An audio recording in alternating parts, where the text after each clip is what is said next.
Central Obsessions, I hear you. Can you hear me? Hi, Ian. Yeah, want to jump on? It's been a while since I did a live stream, so I'm kind of checking to make sure that I'm good here. So, yeah, let's see. Anyway, welcome on board. I'm seeing the comments there. There you are there. There you are there. Adil, what's happening, man? There you are there. So, hey, Victor, I've missed your streams, man. Matt Park, I know, man. I know it's been a while, man. I told myself I'd do these again. And so I'll be back, man. I got some new stuff. So, Centrals, I need to email you about a question, how to expand my business. And you are the only one who made a video on the flea market selling perfumes for me. And I started my own. I remember you, man. I remember you. Georgia says, hey, Victor. Georgia from Carlsbad, New Mexico. What's happening? Chris, look who's going live finally. Yeah, I know, Chris. I've been putting it off. So I just thought I'd jump on. I reconnected everything so I can start doing some live streams. I'll be doing live streams now. Chris, I'll probably come to you so you can actually help me put a promo together. So like I said, just wanted to jump on real quick because it's been a while. Don't have a lot to say other than that. If you have any questions, now would be the time to ask me as I'm in the studio just playing with different setups. Chris, I'll see you Friday, so you'll be able to check out the new setup I have over here, man. That's my son calling. We'll talk to him later. If he's not watching the stream now, then we'll talk to him later.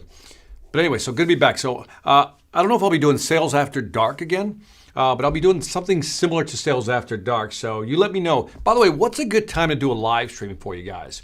If you guys had to pick a date and a time, just one day out of the week and a time, what would that be? Let me know in the comments. And I'll strongly consider it. How's that? So, yeah, cool. But anyway, so looking forward to this. Like I said, we're doing some stuff with the studio, man. I'll see if I can show you the stuff in the studio. AP says 8 p.m. Chris Stone, we'll see you on Friday, man. Looking forward to it also. And again, let me see. Super chat. Just want to show you some love. Oh, that's love, man. Central, that's some love there, man. So, yeah, I can't do that. I can't mess with my studio. I don't want to mess with the cameras, man.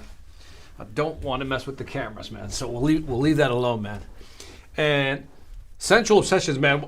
Is there any way you could hit me up with what the question is, or just kind of just email me something at Victor@Selinger Group or Victor@Victor Antonio? Can we do it that way? Or if you want, you can ask it right now, man.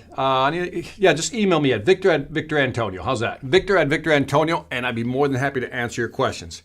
As long as this is not a whole business plan I got to put together for you, we are good.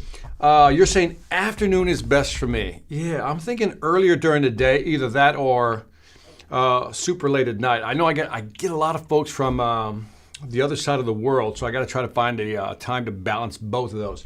So. But anyway, what day would be good? I'm thinking Thursday. That's the day I'm thinking of going live. Just, consistently doing Thursday. Going from there, like right now it's 5:13 p.m. Eastern Standard Time here. And right now it would be a bad time only because everybody's coming home from work. So definitely not now. So it's going to be an evening show. Maybe it'll be a late evening show. Chris, maybe we'll do Victor@VictorAntonio.com. Put the .com on there and you got it, man. Okay? And just hit me with it and I will respond. No, just a little advice. Cool. I get people who ask me these questions and they just want me to put a whole business plan together. I'm like, if you got a simple question, I'll answer it. So I have no idea, man. I'm such an old guy here. What's BRB, man? What's BRB, man? I don't even know what BRB is. Anyway, Georgia, man, good to see you as well. So like I said, we'll be doing some stuff. I think I'm going to do Thursdays, and I'm going to do late Thursday. Tomorrow, I have something called the Big Deal Mindset. It's a webinar. For more information on the webinar, go to VictorAntonio.com. So tomorrow's webinar is something called, it's a title of that I came up with, the Big Deal Mindset. And the Big Deal Mindset is going to be a webinar where I talk about, the first thing I talk about is basically, be right back. All right, cool. Christian, what's happening? Thank you, Christian, for helping me out as well. Appreciate you. Everybody understood that but me. God, I feel so old. Even Chris knew that. Chris is as old as I am. Maybe not so old. Hey, Victor, first time live for me. Simone Bibou. Love that, man. Ismail Roman says, Victor, I've learned a lot from your sales and, hold on, let me move my mouse here, and sales tips, and now have my own businesses, plural, more than one. I have a wholesale plant nursery and wanted to see if you had any tips in regards of me competing against the big wholesaler. And you're selling wholesale plant nursery. So the question is, what is it? How do you get it to market? Is that the question, Ishmael? Is how do you get it to market? Because if you're competing against the big wholesalers, that's always tough. But man, I believe that there's a lot of small companies that probably can use that. Chris, you are awesome, Victor. No worries. I miss you at Orkin. Thank you. Orkin's awesome, man. Till I met Ed Donahue, I said hi. I talked to him a couple of months ago. I know you guys are doing well. The pest control business is, Orkin's a great company, but you guys are just taking off. You guys have done well I think this year as well is going to be a great year. I know last year was great, Christian. This year I'm sure is just as good. So good for you guys. So Ismail, hit me back when you get that. But anyway, the big deal mindset. Go to victorantonio.com. So if you want to go, it's a 3-hour masterclass tomorrow, and so I'll be covering fixed mindset, growth mindset, but then beyond that, I'm going to talk about memory distortion, how we do things to ourselves that basically hold us back from being successful. On top of that, we're going to talk about the self-explanatory style. That's my favorite part. We're going to talk about the big deal mindset. It's a model for programming, but it's also a way of getting you to go to the next level, whatever that next level is for you. So if you've been wanting to start your own business, if you wanted to start your own business, you want to do something different, you want some personal growth, but something's holding you back, then the Big Deal Mindset webinar tomorrow is for you. So go to victorantonio.com and check it out. And garden centers. Adriano, my man Giovanni. Adriano's killing it where he's at. Let me see. He speaks, he raps, he motivates, he sells, he leads. The guy's awesome, man. Good to hear from you. I will for sure say hi to Ed for you. Thank you very much. Ismail Romansa and garden centers. So I think I have a wholesale plant nursery, and I wanted to see if you had any tips in regards to me competing against big wholesalers. That's a big question. I would have to ask you a lot of questions in terms of how are you distributing now? How are you getting is everybody coming to you right now and then you're trying to sell? Because I would try to hit, for example, as office buildings begin to open up, at least here in the U.S., like a lot of commercial office buildings are beginning to open up again. And a lot of people have plants and flowers there. Those are the type of contracts I would want. I would want contracts that are repeat business. So for example, let's use office buildings, for example. If you can get an office building contract, and you don't have to compete with the big boys on this one, then let's say every month or every 2 weeks, they order flowers from you. So that's just one idea, but there's so many different ways that you can do this, Ismail. So it would require us to actually get into more detail. Hold on a second, I got more comments down here. Oh my God, more comments. But any initial introduction for new clients and how to properly approach them. I've used yours. Is it the price or is it cost that concerns you the most? That's awesome. That's always a good one. I think, like I said, I would try to find, like I said, such big, I got 100 questions for you. Let me just continue on. I'm not ignoring you. It's just that it's such a big question that you're asking me. It's hard to answer on this small chat here. Georgia Wade said, the other day I came across a picture taken with you at the Plexus Leaders Retreat when I was dressed as a peacock. I don't remember that. That is funny. Yeah, send me the picture. That'd be kind of cool. I'd like to see it. Victor changed my mindset about my business and can't thank you enough. You're very welcome. Craig, my man. Hello, sir. Right back at you, man. But anyway, Georgia, you got me hooked. I want to see you dressed as a peacock. I got to remember the event. Plexus is a network marketing company that I work with. They're good people. We're doing a big event in January for them. They call it the Super Saturday event, so I'm looking forward to that. And that should be fun.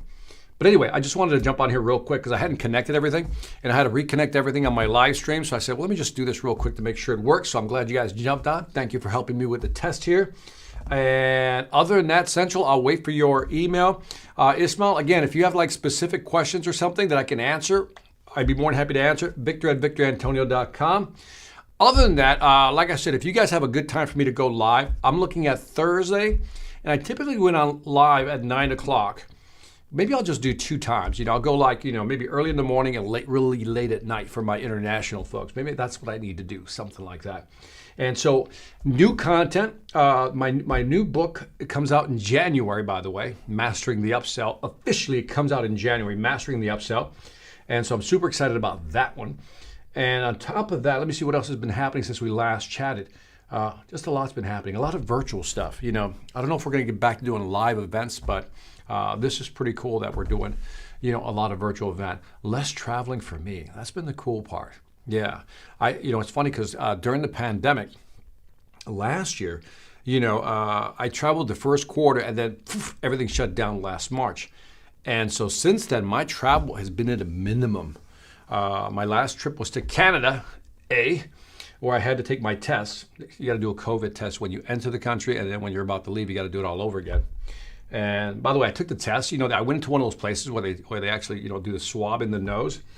And the lady jammed me so hard right here in my nose bridge inside, it tore something that my whole nose just expanded. It was sore for a whole week. So if you ever go get a test done, do the swabbing yourself. Don't let somebody else do the swabbing for you. Georgia says, I will send it, and I will see you in January then. Yeah, it's going to be fun. I mean, we've already gotten some of the lineups and some of the stuff that's happening for the Plexus Super Saturday. Super excited about that.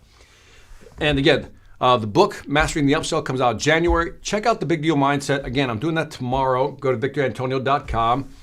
Craig says, Canada, awesome. I'm in Cambridge, Ontario. I'll be in, I'm having a brain fart here, but I'll be in Canada in February for an event. I just forgot where. I think it's Montreal maybe that I'll be there. I like Canada. We used to live in Minnesota, so they're very similar. So Canada, Minnesota is almost the same thing. Ismail says, clients send me a list of plants they want, and they only order very few plants on the total order. When we deliver, we see that they got the rest of the plants from somebody else. Oh man, that's an easy one then. Okay, client sends me a list of plants they want, and they only order, and when we deliver, we see that they got the rest of the plants from other wholesalers that are much bigger. How can I ask them for the price they're getting, and how can I win the entire business? Oh man, Ismail, on that one, what I would do, if you go there and you see that they're ordering plants from somebody else, I would simply make the offer. I said, why don't you allow me to bid and probably put together a package deal for you so you can save money? Remember, companies are always trying to reduce costs, right? Increase revenue, reduce costs, expand market share, right? Focus on the reduced costs. A lot of companies don't want to buy from multiple sources. So maybe you should step forward. Don't ask them, hey, how much did you pay for that? I said, why don't you try this phrasing? It's much more gentle. You say, by the way, I noticed that you have other plants here as well from whatever. You don't have to say other from our competitor. Just say, I noticed that you're also ordering other plants. Do you mind if I include that in the next bid to see if we can actually fulfill that order for you also? Would that be okay? That's a very gentle way of asking, right? Without asking, you don't want to ask them, how much are you paying for that? But if you say, you start with the first, do you mind if I put in a bid to see if I can be as competitive, and maybe you can just buy all your plants from us. And then again, if they buy from you, remember, try to put a package deal together, but then try to add something that maybe your competitor can't add, a sweetener, I call it, right? Like something like a touch, like something, you got to find that little touch that you, little in smell. It could be, what we'll do is we'll come in every 2 weeks and we'll replace the plants automatically. You don't ever have to see it. You know what I mean? What is that one thing you could do to them? Put that in the chat. What is one thing you can do for them that maybe your competitor can't? What do you think that one thing is that they would value? But again, I wouldn't ask people like, what did you pay for that? Because I like to bid on it. I wouldn't do that. I would just say, I noticed that you're buying other plants. I said, why don't you allow me to put a package deal together? The plants that you're currently ordering, maybe look at some of the stuff that you're also ordering, put it all together, and then and let's see what we can do. And then, and by the way, and if we can extend that, again, I would then say, and if you do our 1-year plan, this is the second phase of the sell. This is the upsell piece. If they like, yeah, we like your pricing, it's within the range. I said, well, if we can do a 6-month contract, we can probably tighten those prices up a little bit. How does that sound to you? Again, I don't think if you ask somebody what they're paying for something else, unless you have a good relationship with them, they're not going to answer the question. But you can always say, will you allow me to bid on that as well? And to see if I can be just as competitive. And now you'll submit the bid, and then they won't buy from you. Well, now you know you're not, because you can ask them, is there a reason you didn't order these from us? And they're going to say, well, your price is just a little bit high. Well, how far off are we? The conversation starts that way. That's a gentle way of doing it. Kristen says, add value or features. You got it. Taba Homes, what's happening? Simone again, Victor, will you bring your book on Audible? It would be awesome. Everybody, Simon, you know what it is? I have ADHD, brother. Do you know what I mean? I just can't sit still and read a whole book. I just can't. I might hire somebody to do it, but I hired somebody to do that one time for one of my other books way back when. I forgot which book was it. But anyway, people were upset because it wasn't my voice. They want to hear this voice, but I just don't have the patience to sit there. And you're right. If I had my voice on Audible, I would probably sell more. Maybe I should do it. Maybe that should be a big goal. Maybe I should shift my mindset, right, and actually get it done. But I don't. By the way, the big deal mindset, the mastering the upsell is very, very tactical. It's a very tactical book. A little bit of theory, a lot of tactics in there. It's loaded with tactics. When I wrote the book, I wanted to write a book that it was, how some people write books and, they say they take 10 pages to say what they could have said in 2 pages. So I tried to squeeze that thing down so it's just pure content. So when it comes out in January, I'll be making a big announcement and we'll do that. That smooth voice, yeah. Would buy all of my man. Yeah, I know, Simon, I know. I've heard that before, and thank you for the feedback on that. Maybe I'll do it. I don't know. I never thought my voice was that good, actually. Until people say, I kind of like your voice, Victor. It's kind of soothing. My wife would totally disagree with that. Taba, do you say homed or homed? Huge fan. I love your work. I'm in the automotive repair. Let me see. Do you have any advice on automotive repair? Man, I think, the thing I give people is that I take my car to a guy named James. James has always been like, man, he's just straight up with me. So I'll tell you the story real quick. And I've told the story before on my other podcast, on the other live streams, but here's what I did. What happened was I took my car in. I got a Volvo. It's now going on 22 years old. But I took my Volvo in years back, right? And every time I went in, it was like for an oil change, and they always tried to upsell me on something, right? And next thing you know, I go in there with the mindset that I'm gonna spend $80, $90 on an oil change, and then they come back and tell me, well, you need this, you need this, you need this, and I go, well, how much is all that gonna cost? And they're like $500. I'm like, what? And so my brain's not ready for that, right? And so I remember I got really irritated because when I said, do I have to do all those things? No, it's recommended, they said. I said, well, but do I have to do it? And the guy wouldn't give me a straight answer. He was just trying to sell me. And so I found this guy that has a European service repair, especially for Volvos. And I know it's not European, by the way. But he does Volvos also. And what he did was, he said, I remember I took it in, and I said, I just need an oil change because I was tired of the dealers. And what I loved about James is that James never tries to upsell me, but he's really straight with me. He would say things like this: all right, we've done the oil change, you're good. Now, I'm going to recommend this right here, and here's why. Because here's why. Now, you don't need to do it right now, but I would recommend within the next 3 months, you get this done. Now, over here is something that maybe you should look at, in the next year or so, but you don't need to touch that right now. And I love the fact that he let me decide. And he would give me those time frames. You don't need to do that right now, I think, but in the next 3 months, let's look at that again. And guess what? I've been going to James now for at least, I'm thinking like 15 years now. Because every time I talk to the guy, he's just really straight with me. He's not trying to upsell me. He tells me, he's actually told me, no, you don't need to do that. We don't need to touch that. What's more important, Victor? That we work on this, do this. And I'm like, so it's almost like being a consultant. If you can be that consultant for a person who brings in their car, that's what they're looking for. Like, be direct, be polite, give them the options, empower them to make the decision. And I think you'll see the difference, man. I think you'll really see the difference. Let me know if that helped.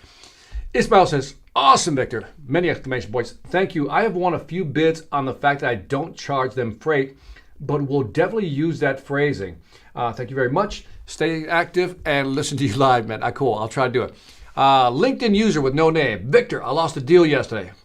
Sorry to hear that, man. Sorry to hear that. And the customer told me that they decided on a big company just for the job security. The CIO is new. They loved my proposal, as they also did a reference check with another customer where we had done something very similar. So it was a done deal. How can I avoid such a big company security surprise? Man, that's a hard one, right? Because you almost have to base your decision making or your sales process on their insecurity, which is how do you know it's there. The thing is, keep this in mind, that everything's about risk mitigation. So even if the person is not a new CIO, it's all about risk mitigation. And so I'm going to assume that when it says they decided on a big company, so I'm assuming you were a smaller company, but you've been around a long time, right? If you're a small company and you've been around a long time, you really have to emphasize that you've been around a long time. So for example, in my presentation, I would insert things like this. We're a small company. Now, if you've studied my blocking objections course, just check out the Sales Velocity Academy. The blocking objections course would say something like this, would teach you this. You say these things. I say, look, many companies would hesitate going with us because we're a small company. And then you block that, so you raise the objection, and you block the objection by saying, let me show you how being a small company who's been in the industry for 10, 15 years is actually a bigger advantage than going with a bigger company. Here's why. So maybe that now becomes part of your presentation, that you emphasize that you're a small company. You take pride in that. You lean into that objection. Yeah, we're a small company, of course, and we're proud of it. We're proud that we're not a big company. Here's why. And all of a sudden, you have a different attitude when you're having the conversation. There's no point in hiding that you're a small company. They know it. You know it. They're going to find out eventually if they don't know it. So why don't you own it? And by owning it, you take control of that conversation by saying, we're a small company, but we're a small company that's been around for 10 to 15 years. Let me walk you through the advantages of working with us as opposed to a very large company. And then you can talk about your nimbleness, your ability to change direction, maybe work with them and shift plans or strategies quicker because you're a smaller company, you're more agile. So all of a sudden you can use that as an advantage as opposed to working with big companies where you'll have to go through a process of approval, so forth and so on. So find your ways of kind of framing that conversation and make that a permanent part of your presentation. If you think that that's always going to be like an issue, I would make it part of my presentation to really emphasize, maybe not that you're a small company, but I would emphasize how long we've been in business. Now, let's assume worst case. That you're a small company and you haven't been around a long time. That's like the worst case, right? So in that situation, what I would do is, again, lean into that objection. We're a small company. We've been around for the last 2-3 years. But let me tell you how this company came about and what our mission is in helping companies like you.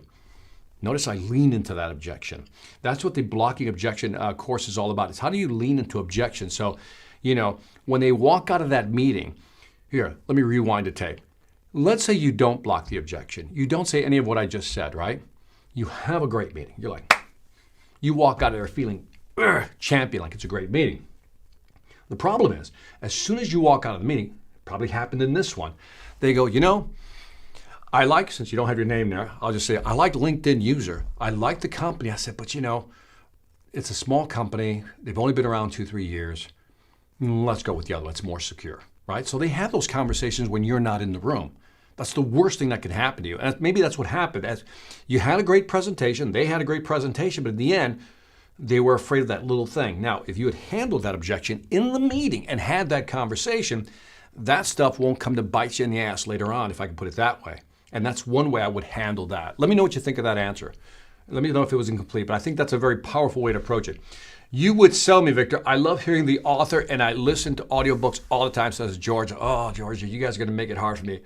Taba, I love that. Thank you. Simon, if I might ask, I'm a manager in a retail hardware store, and I want to know if you have to train a new guy, where would you start with them?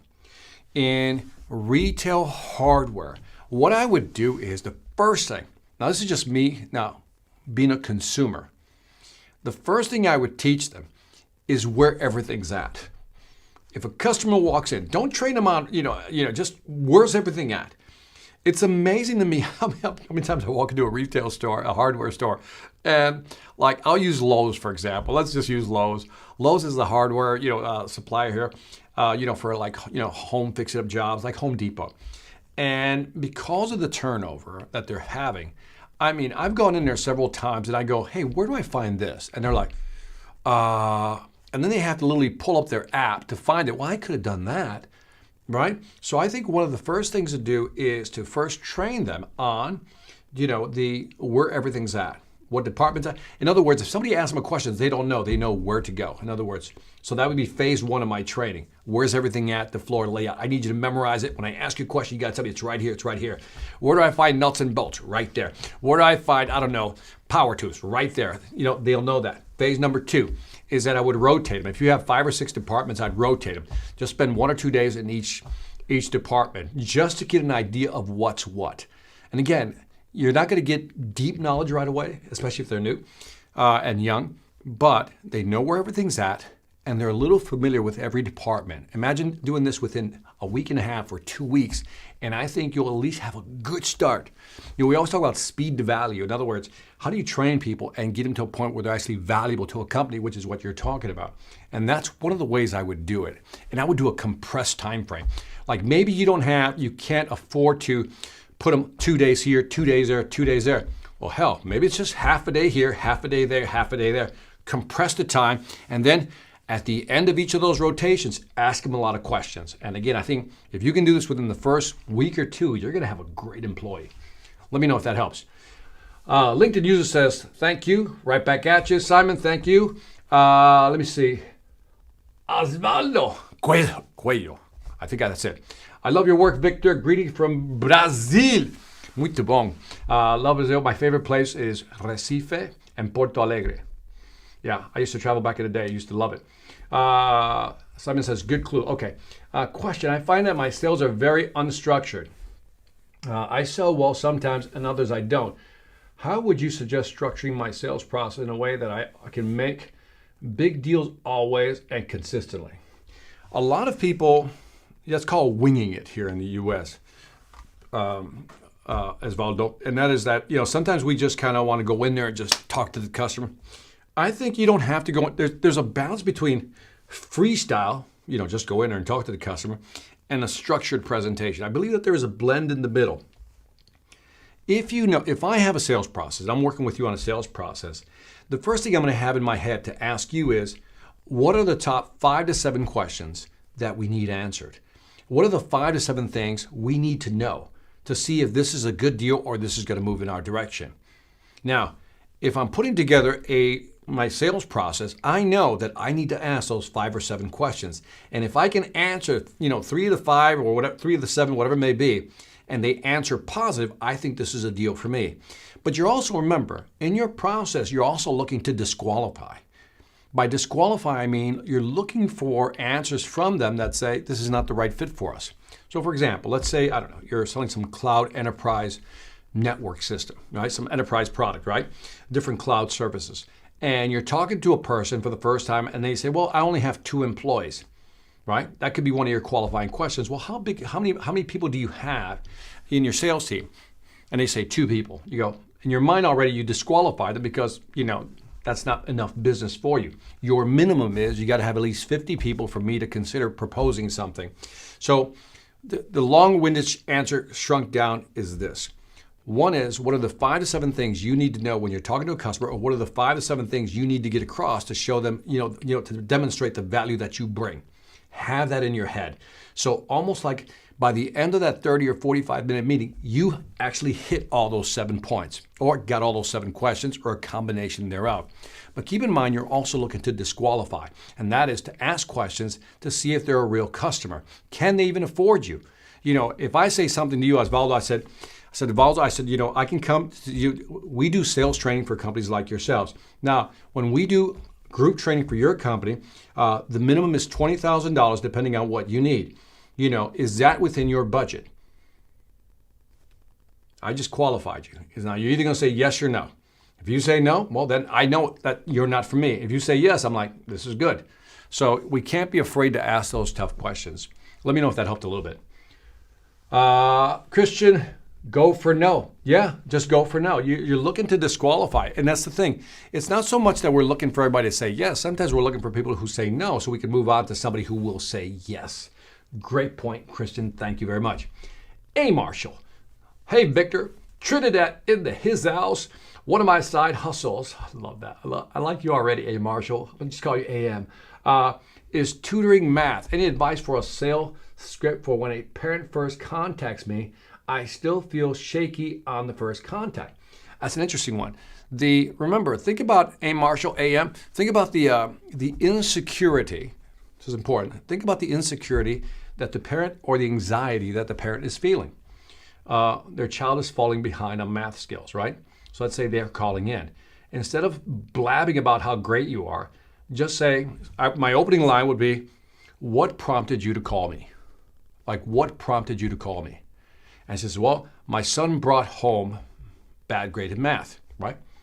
Well, tell me about your son. Tell me about, his history of math. Notice I'm not even selling yet. I want to know about your son. I said, well, tell me a little bit about your son. Is he, and then let them talk. And they're going to say, well, he's very hyper and he's bouncing all over the walls, whatever it may be. He's currently doing, trigonometry or geometry, or he's having problems with calculus or whatever it may be. And then you start asking questions, and you draw the parent in by asking a lot of questions that demonstrate that you care. Remember, in most cases, it'll be a mother calling you. Not trying to stereotype people, but in the majority of cases, I think it'll be a mother. You tell me if I'm wrong. And that's their baby. And what they want to know from you is that you're going to take care of their baby, that you can help their baby. It isn't about the price. They're going to pay the price. They know what you cost already. They want to know that they can hand you their baby and they can feel safe. And the best way to do that, to give them that sense of security, is to ask questions. Well, tell me about your son. Tell me about your daughter. What are they struggling with? When did you notice this? What are the teachers saying? Where do you think they need help? Where would you like me to focus in on? Walk me through. Now, when he studies, what's his style of study? Tell me how he studies. What does he do? What are the best times of day that he studied? Mom says, I never really thought about that. Well, we have different, and then you can use your experience. Well, some kids, morning is their time, others are evening is their time, so forth and so on. Well, how many hours a day do you think he can commit to actually learning if he really wants to up his game in calculus? Things of that nature. This is demonstrating through questioning that you care. And that's what you have to do. That's the connection piece. So when people call me in for sales training, I don't go into the pitch. I almost hold my pricing and my offer almost all the way to the end. It's to the point where in many cases I'm asking so many questions, I'm digging everything out of them, that finally they said, Victor, I like what you're saying. I said, so what does it cost to bring you in? But by that time, we're like 20, 30 minutes into the conversation. They're liking it because they're hearing value in my question. Remember, you can build value through the questions you ask. Try that. Let me know what you think of that. AM. Taba, what advice would you give people working in understaffed stores? I am the only manager at a repair shop. Also, what do you look for when hiring? So the first one is, that's a common problem, right? Taba, everybody's understaffed right now. I can talk to you about time management, figure out ways to be more efficient. You already know that. But here's an easy tip that what people don't like, consumers don't like, is when they're told one thing, but then you deliver on another. For example, if somebody comes in and you say, you're going to repair their car, whatever, you're going to repair something for them. If it's in the automotive industry, let's say you're going to repair their car. What they want to know is the honest truth. If you say to me, I said, Victor, I said, I'll be able to look at your car within half an hour. Can you wait half an hour? And I'll say, yes, I can wait a half an hour. I said, great. And you just say, because we're a little backed up right now, just give me a half hour. In a half an hour, I'll be able to look at your car. Now, let's say that something happens that in a half hour, you can't look at the car yet. Then you walk back out to where Victor's at and you say, Victor, I said, we just had a small delay. Can you give me another 15 minutes? People want to know. They want to be kept informed. The worst thing you can do to a customer is lie to them or not give them the truth. I've seen people do this where they go, no, we'll look at it in the next 10 minutes. Hour goes by and that customer is just irate because I think look, everybody understands. Everybody understands that companies like yours are understaffed.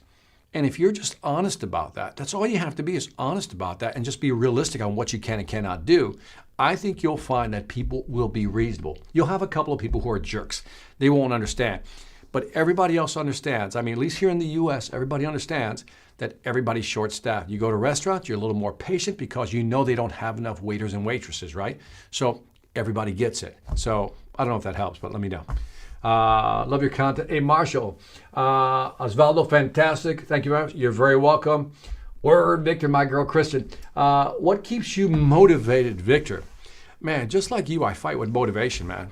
I fight with a lot of motivation. I think I think we're always trying to find what keeps us going. Like me, the reason I came up with the big deal mindset, and again, check it out at victorantonio.com. What we're going to do tomorrow is because, in there I'm going to talk about why people get demotivated, what holds you back. You ever have that thing where you start something and you can't finish it and you just lose motivation? Well, why does that happen? And so we'll address those in the big deal mindset. And so for me, when it comes to motivation, it has to be lined up with something I enjoy doing, but delivers value. See, that's the balance right there. When people say pursue your passion, I think that's junk science. I hate that phrase, actually. I've learned to hate that phrase. Pursue your passion. Pursue your passion. Well, you can pursue your passion, but at the same time, you have to deliver value. So you can say, I love doing, I don't know, something that you love doing, but at the same time, you have to ask yourself, how does that deliver value to the world? Because we got to pay some bills, if you know what I mean. We got to generate money, right? And the only way to generate money is by generating value. So, think about it from that perspective. I don't know if I helped you on that one, but I, like you, I struggle with motivation. I think we all do. We have our highs, we have our lows. I have more highs than lows, I have to be honest. One of the things I do now, I started doing for the last maybe, 2-3 months, is I get up early and I typically spend about half an hour to an hour. I don't want to call it meditation. I like to call it sitting in my office, just drinking coffee, not looking at the computer, not looking at my phone. The room is quiet and it's dark because it's early. I usually get up at 5 in the morning. And for the first hour, almost an hour, I just sit and I think. And thoughts go in and out. Now, you don't have to do it for an hour. Sometimes I do it for 30 minutes, sometimes 40 minutes. Whatever my brain says. And what I do is I don't limit myself. And within that meditation time, I don't know, I start discovering little things. But when I'm not motivated, I begin to look for things that motivate me. And so I like creating new content. I love sharing ideas with you guys, right? This is stuff I enjoy doing. So this is my space. So that does motivate me. I don't know if that helps. Pavlo Lomi. Hey, Victor, love your content. What, in your opinion, is the easiest sale type of product, service / industry today? Oh, that's a tough one. Today, so many are, by the way, today it is about industry, is that if you have the material or supplies, then you could sell anything. Because what's happening right now is people don't have materials or supplies. And so they're struggling. So right now, if you're looking for a job right now, I'm telling you right now, there's a lot of business out there. But easiest sale type of product. I'll give you the answer this way. One of the products you should look at selling is one that gives you residual income. So in other words, if I sell it once, for example, if you sell like insurance policies or something like that, right?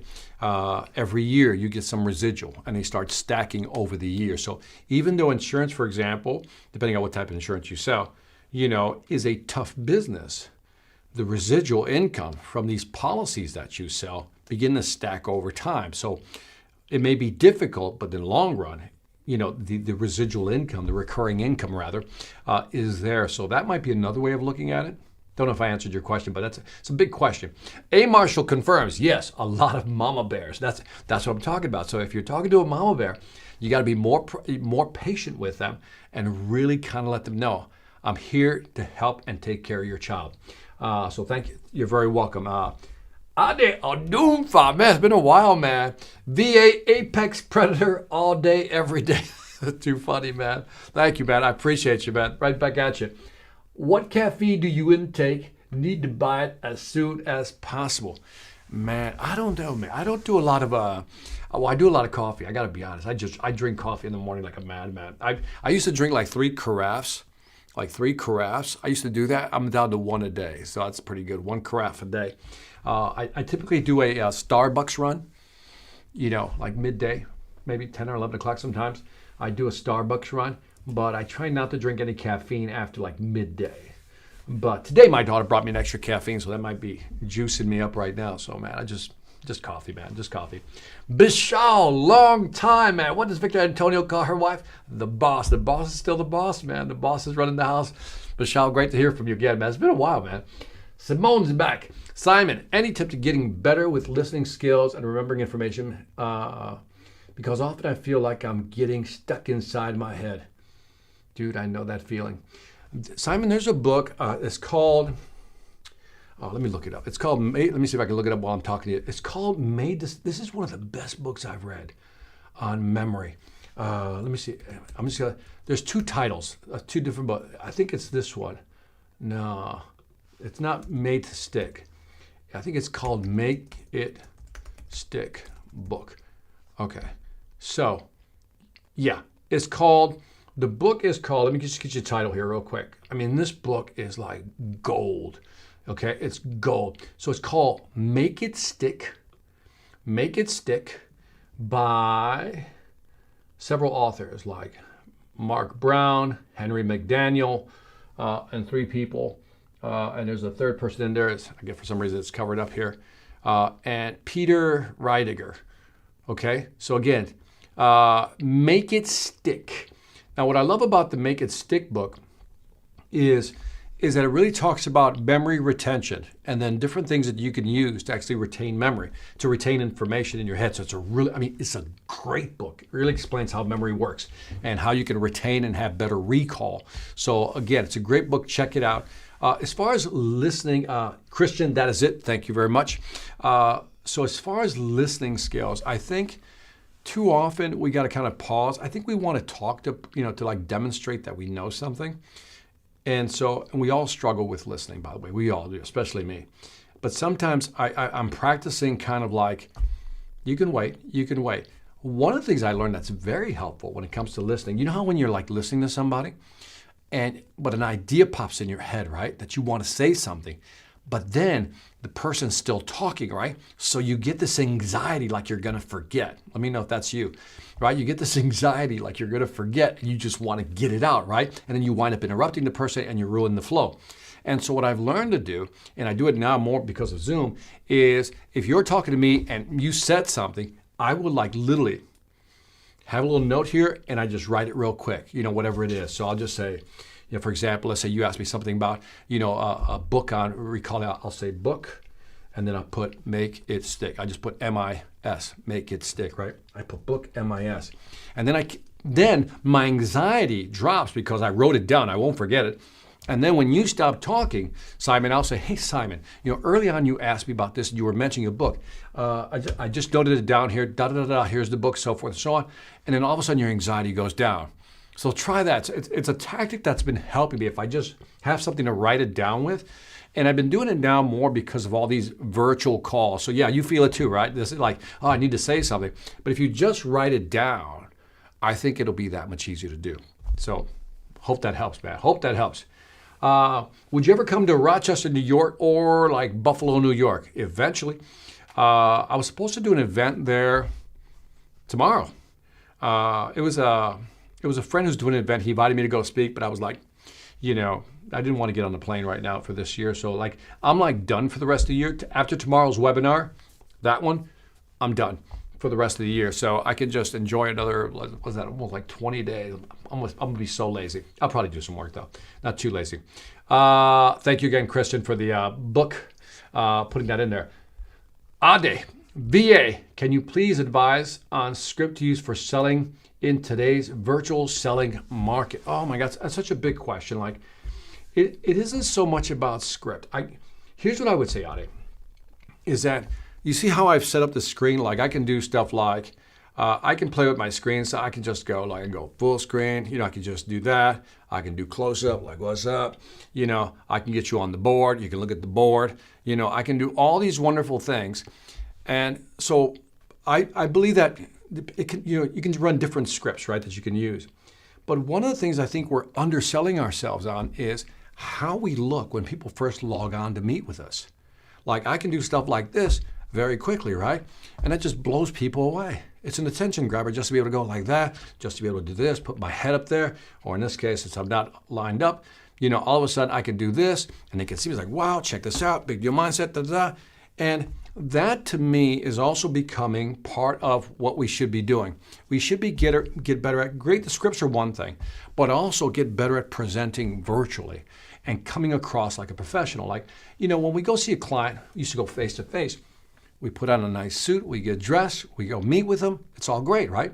We worry about how we look, but it's amazing how we don't worry about how our little postage stamp, our visual works. And so if you can improve your visual game, and then again, depending on what business you are, is different scripts. But there's a lot of books out there on scripts, and at the end of the day, you'll have to customize and make it your own. But work on the visual game if you don't have it down. By the way, if you get on, like I use Ecamm Live, that's the software I use here, Ecamm, E-C-A-M-M, Ecamm. It works on Macs only. I'm sure there's others for PCs, but I don't like using the Zoom or those green screens, because every time you move, you know how it tears? You can see kind of, the green or whatever the background. So to me, that doesn't look professional. So if we can improve this look, I think that's also going to complement your scripts. And if you could do the 1-2 scripts and you look good, I think that's a winner right there, man. Sorry I couldn't help you more on that, so appreciate it. And so, I didn't know you can just click on these. That'd probably be easier. Victor, can you please, let me see what this was said. Let me put you down here. Victor, can you please share some tips of finding out business ideas?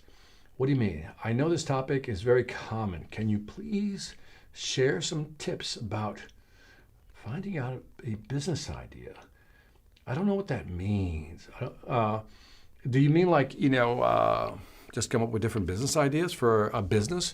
There's so many, that's just a brainstorming session on trying to figure out what type of business to go after. Right now, there's so many opportunities.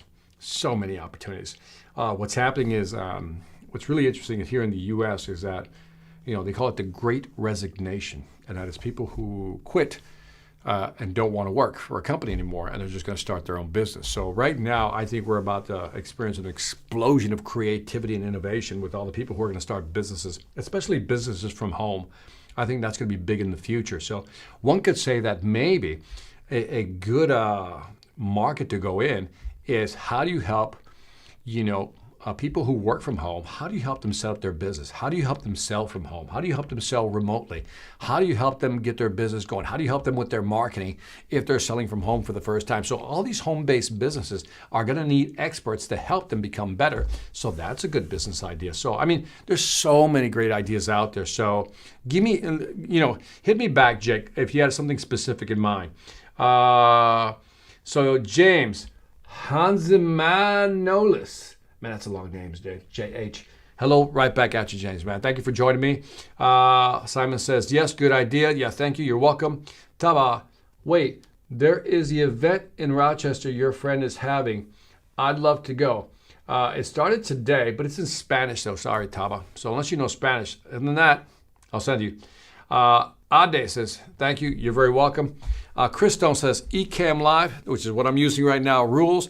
I use it as a virtual camera. I'm telling you, it's awesome. Ecamm Live. Couldn't recommend it more. Could not recommend this software more. I've been using it now for almost 2 years now. And I'm just telling you, it's a beast of a software. And it's like, I forgot the price, like $400 or $500 a year. But I'm worth every penny if you're going to go virtual. You can do, let me see if I can just show you some of the stuff we can do here. You can really play with this thing. It even has sounds. My favorite is that I can give you, let me see, my DJ horn. Let me know if you can hear that. I can give myself an applause. Thank you very much. You can just really have fun with this. If you want some electronic music, just bring it in. There's so many things you can do. It's a great software. You can have guests, you can have interviews, you can have these live streams. And again, the different camera positions are the best. As far as zooming in and out, you can just really be flexible with that. Cherise Taylor. Victor, it's so great to catch you live. It's been a while. I signed up for the Sales Velocity Academy, my girl, over the Thanksgiving holiday. 2022 is about investing to become the best. I know that mastering sales is key. In your case, it's queen, and you're absolutely right. If you can sell, I tell people this all the time. If you can sell, you'll always have a job. Listen, it doesn't even matter. If you can sell, you'll always have a job. You can walk into any company today, well, it's late here, it's 5 o'clock, but tomorrow you can walk into any company and you can make this offer. I said, I say, I'd love to work for your company. You don't have to pay me. Just pay me a commission of what I sell. What do you think they'll say? Yeah, and if you can sell, you can sell. And so right now, the world is starving for great salespeople. So way to go, Sharice, man. Thank you very much. Congratulations, and keep me posted on your progress. Jesus, finally got to catch you live, VA. What's happening? Jesus, I love it, man. Glad to have you. Ariel, advice for newcomers into sales, real estate to be precise. Real estate is a great business. Now, I assume, Ariel, if you're here in the U.S., I think we've hit the peak and we might be flattening out a little bit, but it's a great business to be in. You know, put it this way, if I wasn't in technology sales, I always thought I would make a great real estate agent / investor. And so I think it's a great business to be in. And remember, what people want is to help you. What I said earlier, I think it was to Simon or Taba, is that, who runs the automotive, is that when people come to you, is that they want to know that you really care and you're trying to help them find the right house. That would be my biggest thing. Really be empathetic, really listen to what they're saying, and really bust your ass to give them what they want, find what they want, find those little nuggets. Even when you present deals to them, again, if somebody says my budget's $300,000, $400,000, see if you can find them a better deal. Always look out for the customer, because in the end, they'll look out for you. They'll give you more referrals, because see, I mean, the money is not only in the sale, but it's in the follow-ups and the referrals. So take care of your customers. So real estate's a great business. Even if property values dip for a while, they never dip for long. They always come back up.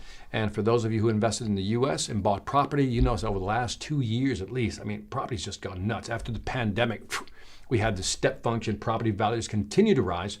And I think it's always interesting that, you know, if you don't own property today, you should own property, by the way, because especially if you can afford property, because it's an asset that just continues to grow in value. And as the value of the dollar goes down, because it's devalued over time, obviously inflation, you know, property values just go up, and that's a way of protecting your nest egg. So I don't know, how many folks have seen my show, Life or Debt, my reality show, Life or Debt? Let me know if you've seen my reality show. It's called Life or Debt.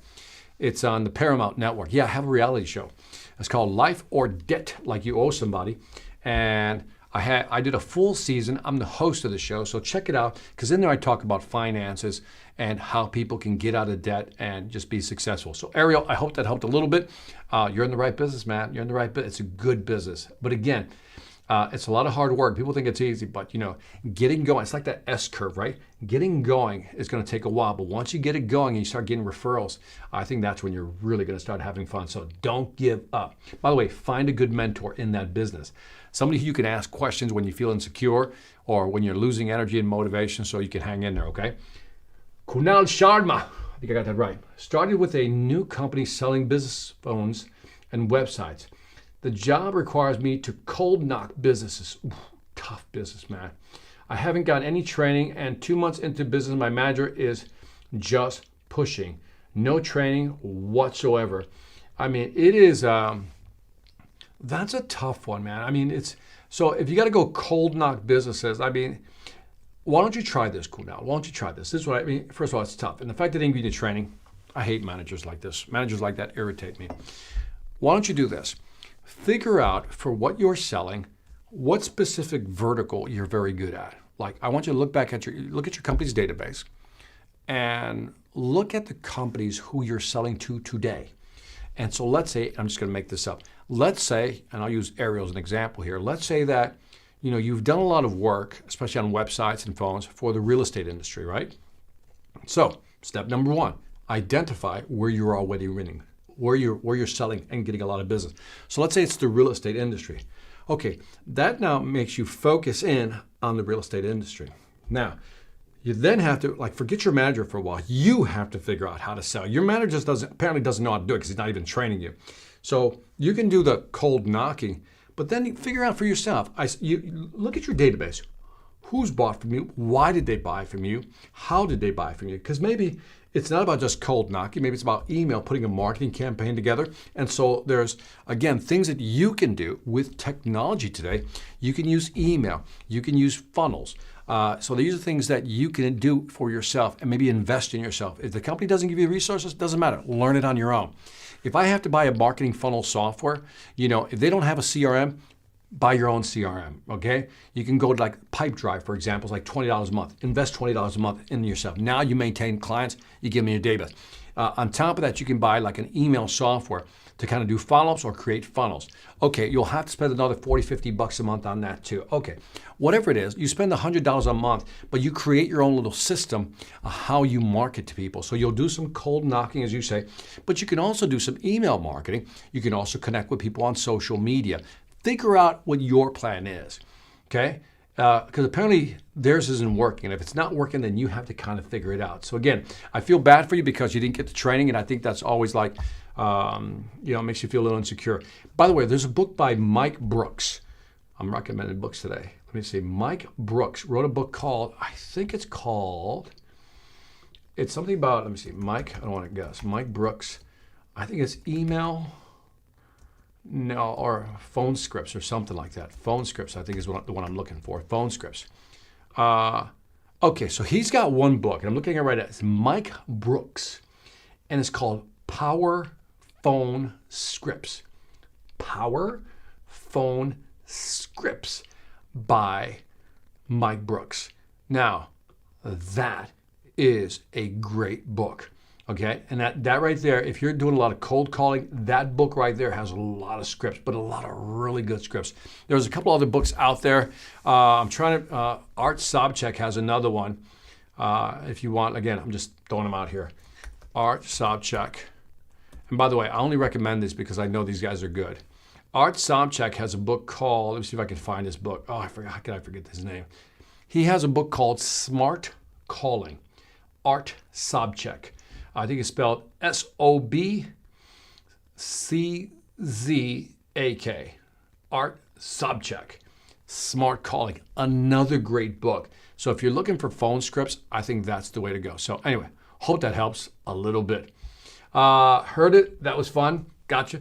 Cherise, alrighty now. Ecamm, got it. Sounds like a boss software. It is. It is a boss software, Cherise. Do you do these live often? No, Simon. I actually I took about, like a 7-8 month break right now. This is like the first time in 7-8 months that I go live. So I might be doing these on Thursdays, kind of what I'm leaning towards right now. I won't do one tomorrow, but maybe because I'm doing this in the morning and I don't want to do two things in one day. But maybe every Thursday I'll start doing that as well. Keep posting. By the way, go to my website, victorantonio.com, sign up for my newsletter, and there you'll get all the updates you need to see when I go live. But thank you for asking.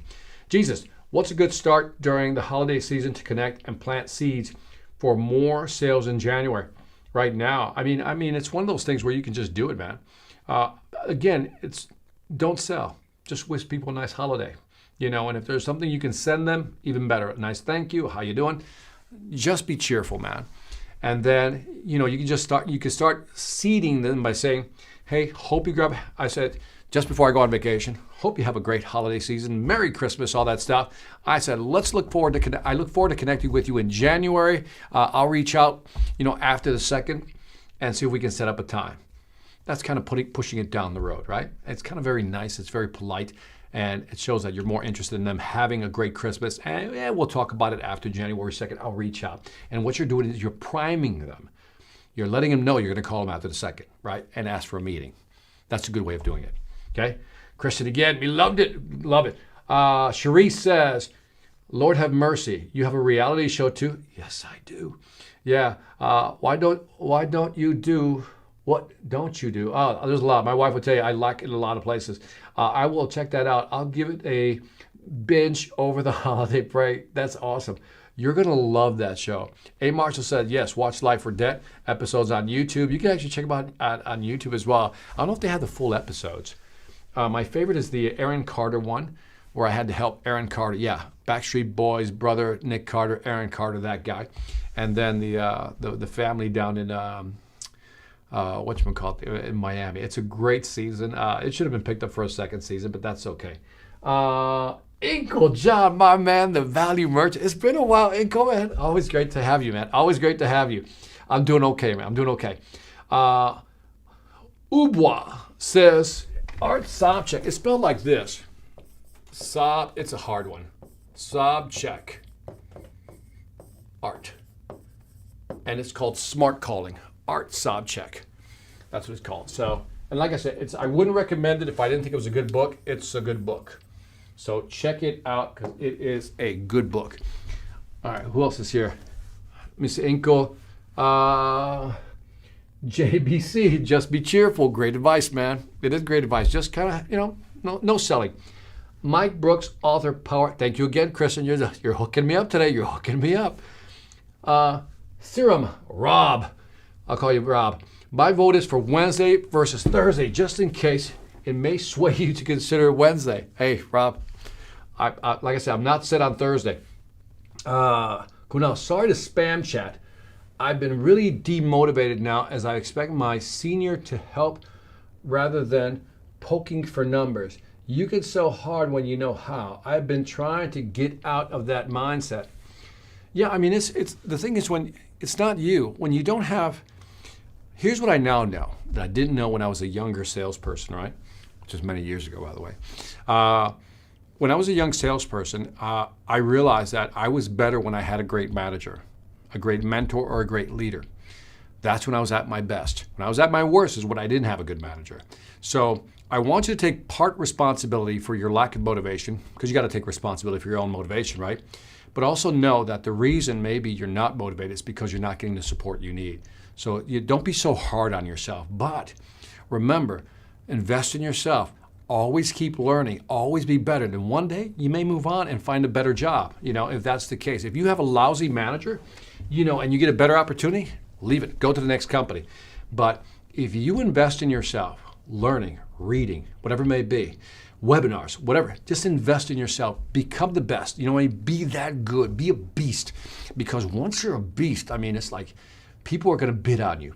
People want you. I can't tell you how many sales offers I get all the time because it's like, oh, I love being around you, Victor. And that's because what you guys don't see is the years of reading, studying, implementing. Reading, studying, implementing. Failure, that one, well, that didn't go well. I screwed that up. Oh, I got that right. Well, and it all comes together. But you just kind of keep plodding along. And it's tough when you're starting out. And again, if you don't have a good support system, you don't have a good sales training program, you don't have any of that. It's always tough. But at the end of the day, you're responsible for your own motivation and your own training. So keep that in mind that even though you got a shitty manager, even you got a shitty boss, you have to be responsible. That's the way you break out of a funk. Don't wait for somebody to help you get out of a funk, right? Out of that deep hole. You got to pull yourself out. And the best way to do that is here's what I found. I read a lot, right? So I'm always reading something. I don't care if it's like 15 minutes a day. Just read something, 15 minutes. That's one thing I do to get out of my funk. The second thing that always works is a walk. Yes, a walk. Every time I take a walk, and it's like a 15, 20, 30-minute walk, I always come back feeling better. It's almost like wakes you up. I don't know how to describe it. But take a walk or go to the gym. Just break off and just go do something. If you have a hobby, go do that for a little while and then just come back at it again. The thing is, don't pressure yourself to be motivated all the time because it's hard to be motivated. Victory is not always at 100%. Sometimes I'm like, don't talk to me. I'm just chilling. Don't want to think about business. And then I'll come right back up, okay? Hope that helps. All right, so Pablo, any tips for getting into sales, pre-sales for a tech company? Learn it. Learn the technology as fast as you can. Learn the technology as fast as you can. It's there's so many ways to get into tech sales. Tech sales is not going away, especially inside sales. Like if you want to be an SDR, IDR, BDR, whatever R you want to call it, internal account executive as well. It's a great business. I love technology companies. I come from a technology background, so I think being in technology sales is a great career. And so my advice to you is, one, just learn how to sell. Learn the basics of selling. Learn the process of selling, right? And again, if you haven't checked out the Sales Velocity Academy, go to salesvelocityacademy.com. That's my academy. Check out the courses I have there. Sign up. I don't care if you only sign up for a month or two. Just sign up. Do some of the courses. Get some of the basics out of the way. Become good at selling. Become good at selling. And I'm telling you right now, listen to me. Listen to me. When you're good at selling, I'm repeating myself, you'll always find a job because you're that good. In fact, people will start throwing money at you just so you'll stay with their company. And I never believed that. I didn't. My background is, if you search for me on the internet, you'll see I have another document. I have a documentary. It's called The Motivator. It's called The Business of Selling Hope.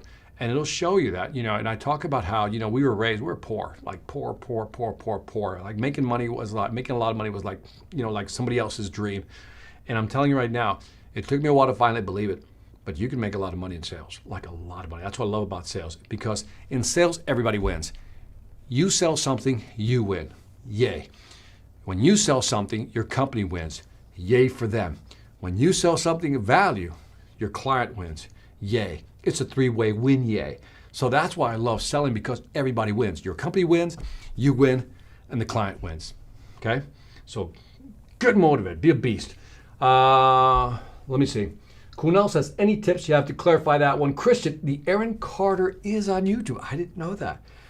And so that's cool. Aaron Carter was a very interesting one, so check it out. Yeah, it's pretty cool. Tronal Finesse A Paquette. Can you add more words to your name? Anyway, hey Victor, I live in the Caribbean and I'm an aspiring footwear, fashion, and accessory designer for my brand, Finesse de la Vuitton. Dude, I love it. I love it. How can I make an impact on the industry being so far away? Dude, distance, man. The internet. There is no distance with internet, man. That's in your head, man. That's in your head. Tronell, and I hope I got your name right. Remember, man. First of all, leverage the internet. I was about 4 years ago. I was hanging out with Grant Cardone at the 10X, and I got to meet Damon John. Why am I having trouble? And a nice guy, really nice guy. And so remember, even Damon John had an interesting strategy when he started FUBU, right? The for us, by us, He was very specific in the market he was going after. But remember, one of the things he got to do was, he said he only had like 3 or 5 different jerseys that said FUBU on them. And he got different people to wear them, especially really popular people to wear them.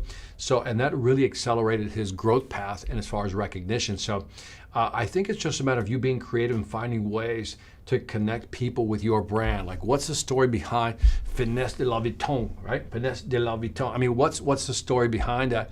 Who is Tronell? The whole story. And I think people love stories. And so if you can start building that story creates the brand. That brand creates that connectedness that people are looking for. And if you got ass-kicking product, I think people will just go for it. But I think I would start, and I'm sure you're doing this already, but I'd be all over social media, posting my stuff, having different people wear it, and just try to get people who are well-known influencers to use my product. And again, being in the Caribbean is not an excuse, man. That's up here, man. The internet is worldwide, man. Go make your money. Send me a pair. I'm size 12. Make it cool. I'll wear them. I'll put a picture of me wearing. In fact, if you send me, I'll put my feet up on a desk, and I'll be wearing your style, man. How's that? And I won't even charge you for it. How's that? Pablo, any tips for approaching and selling to government? A government is a long sales cycle, Pablo. So I used to sell to the government. That's a long sales cycle. I think it's, some of the sales cycles are like, 18 months to 2 years, depending on what you're selling. And so the only advice I can give you to that is be patient and be very persistent, because it is a long sales cycle. It's not short. If you're looking for quick hit business, government is not it. But the upside, if you get a government contract, holy buckets, man. You get a government contract, that's going to go on for a couple of years, and I think that's good. That's good, steady income once you get in, but it's just getting in the door. I think it's just depending on the product you have to offer. You got to find ways to get on the list, to get on the bids, on the bid process. So if they're putting out public bids, you got to have your name. It's one of the suppliers. They have something called GSA pricing in the U.S. Make sure you're GSA approved, things of that nature. And so then you could actually sell to the government. So I would go through the whole checklist of what do I need to sell to the government, and make sure you cross all your T's, dot your I's, get your contract, get supplier approved, vendor approved, and make sure you're on the bid list when they do send out proposals. That's the basics right there. Other than that, patience and tenacity. Inkle John, thank you so much, man. Question, as a rookie salesman, at first you will try to copy others, right? But after a while, how to know when it's the right style that fits you? You know how you know? It starts feeling uncomfortable when you do it other people's way. That's when you know, Inkle. That's when you know it doesn't, when you feel like it's not natural, you know what I mean? That's when you start moving in your direction. And what you begin to do is a gradual departure. Here's your mentor, your role model, and then you go, and then little by little you depart, because you got to do it your way. So for example, it's no secret, because I talk about this all the time, like Zig Ziglar was my man. That was like my role model, my model in my head. So here's Zig Ziglar's trajectory. Well, I was with him, man, and I emulated a lot of Zig Ziglar, but at the end I realized I'm not him. And then because my style has a little more humor, a little more, it's just a different approach. And so little by little I tangented off. And you begin to feel that you're like, you need to do it your way. So what you do is you just change little things and you begin to veer away slowly, right? Even how you tell stories, how you set up stories. In my case, I realized, no, I don't like it that way. You got to have confidence in yourself to be able to do it your way. And in the end, when you do it your way, you feel much better at the end. It's not about that you didn't like the old model, but it's like, obviously those rocket boosters when they send the space shuttle up in the air. The rocket booster, it basically just shoots the actual shuttle up, right? But then after a while, right before it hits the atmosphere or exits the atmosphere, booster drops off and the shuttle keeps going. That's kind of what it is. Use the model as a booster and then shoot right past them. That's a beautiful visual if you think about it. Any tips on selling to friends and families? Oh, Jesus. I don't like it. I got to be honest, man, I don't like it because I like to keep things separate. When you start mixing family and business, I have no advice for you on that, Jesus. I've never done that, so I don't have any experience. I've avoided that like the plague because I think that just brings problems. Now, if you were to ask me off the top of my head, now I'm guessing. Okay, so this is my hypothesis, so I'm guessing here. So take my advice with a grain of salt. If I'm selling to friends and family, what I would do is I would make sure that they understood every aspect of what I was selling them. In other words, the features, the benefits, the advantages, but more importantly, the risks, the downside, and then say, you decide.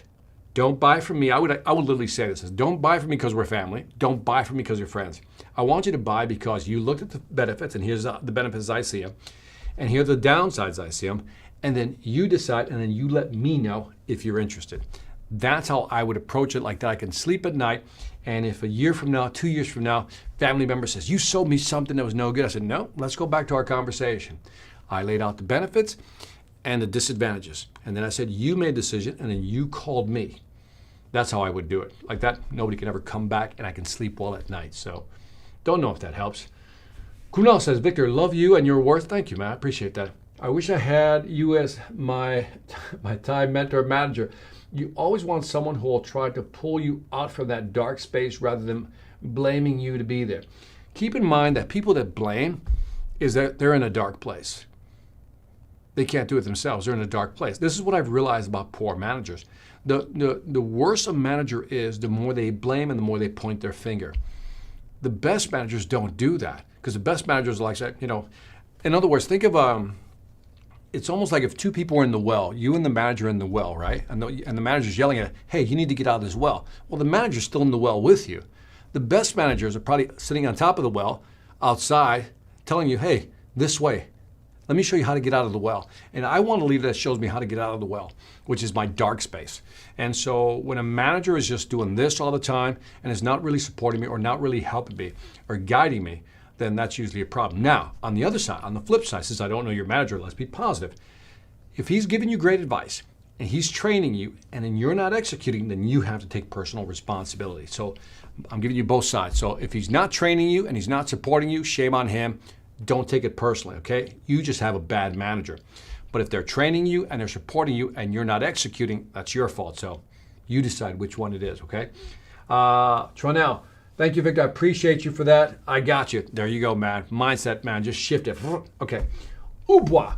Victor, any tips for cold calling as new salesperson? I run social media marketing.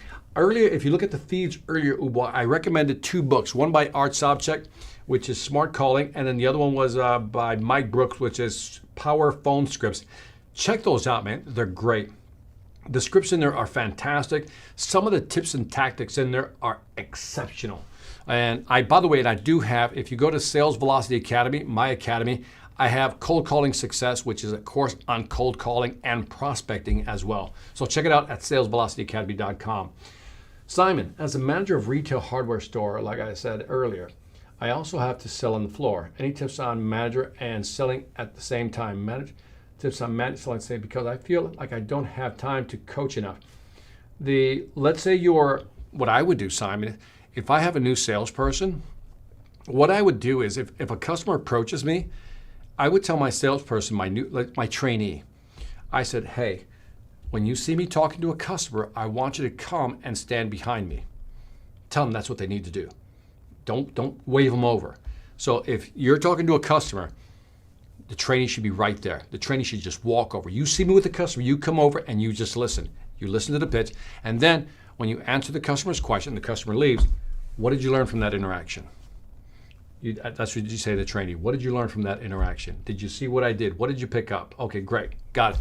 And then now the trainee, every time they see you, they know that it's okay to approach and stand behind you. You've given them permission.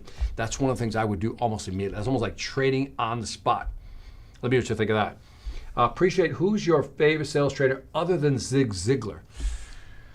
There's a guy, it's not a sales trainer. He is, have you ever heard of Jim Rohn? Jim, J-I-M, Rohn, R-O-H-N.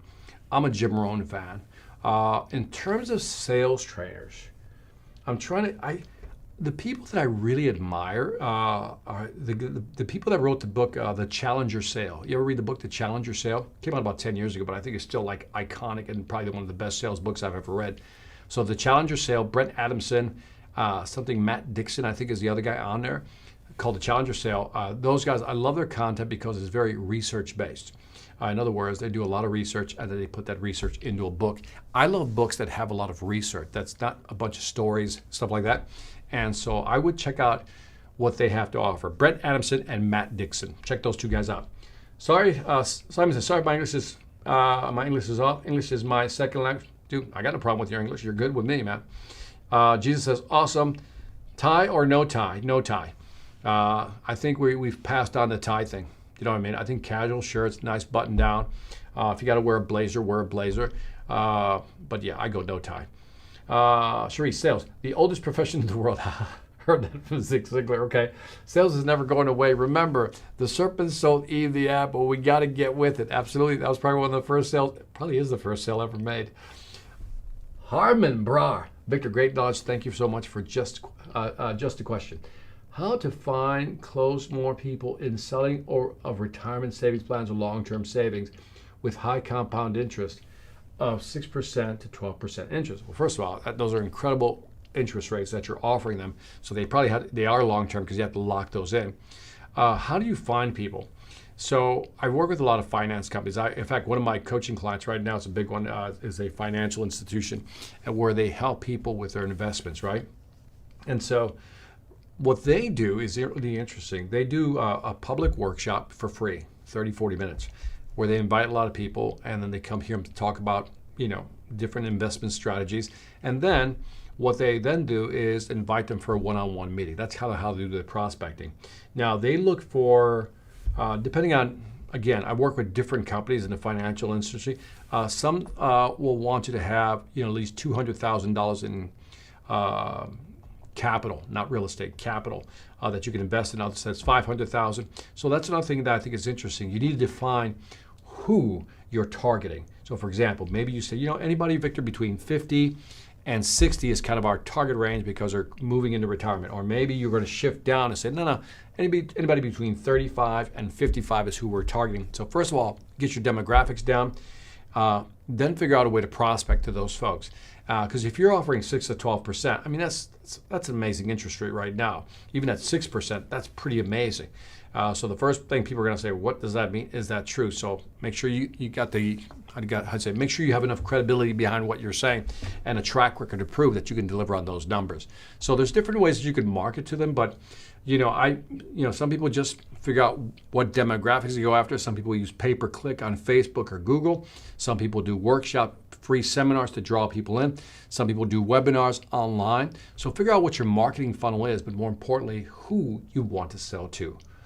Tronell, how do I make contact with you to work with you in that regard? I don't. Right now, I'm not taking any coaching clients. I'll answer questions via email. That's how, I don't have a problem with that. But if you have a question, I can take care of that. But I will not put a business plan together for people. I think I've had people ask me hey, can you build this out for me? I'm not doing that right now. I got a lot of things going on. But Tronell, if you have quick questions or catch my live streams, man, I'd be more than happy to answer your questions, okay? That's the free stuff. it's true that what you said about manager, we should help our employee to become better every day. Absolutely, Simon. Absolutely. Pablo, how do you sell on a golf course or any other gathering, social events for that matter? Depends what you're selling. In many cases, you don't want to sell there. What you want to do is sell the meeting there. Do you know what I mean? You want to sell them to get together with you.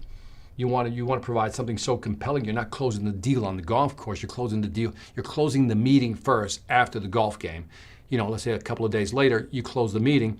That's what you want to close. And then at the meeting, you close the deal. That's how I would approach it. And on that note, folks, I think I'm going to jump off this thing. I really just wanted to stay on here for a little bit, but I've been on here for an hour and 20 minutes already.